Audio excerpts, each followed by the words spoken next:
Assalamualaikum, kami dari SMK Tinggi Keluang. Saya akan mulakan dengan simpulan manuk. Buat galungan pertama di atas tali panjang, buat galungan kedua di bawah tali panjang.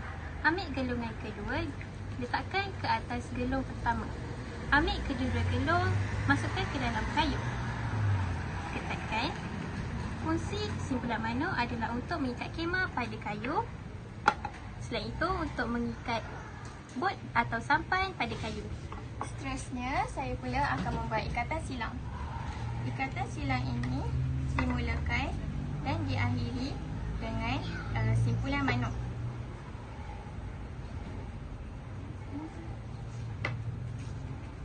Ambil kayu kedua, letakkan ke atas kayu pertama, kemudian lilitkan tali tersebut secara bersilang bagi kedua-dua batang kayu.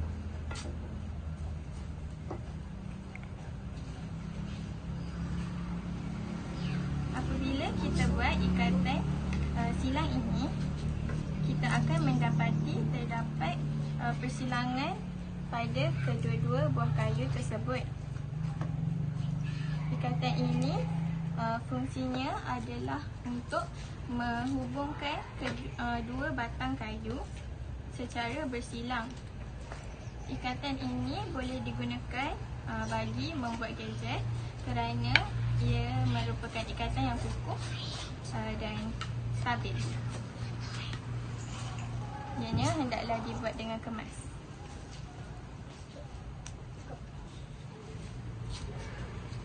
Lalu akhiri dengan simpul manuk.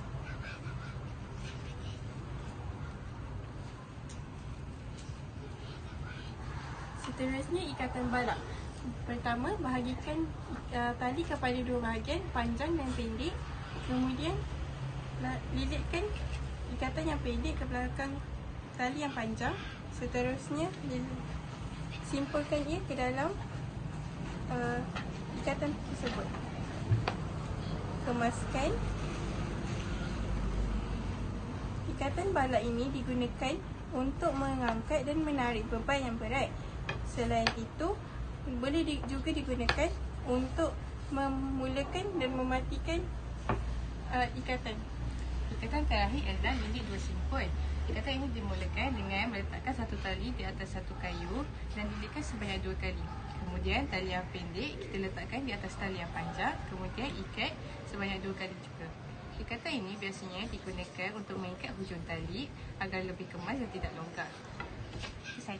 Siap.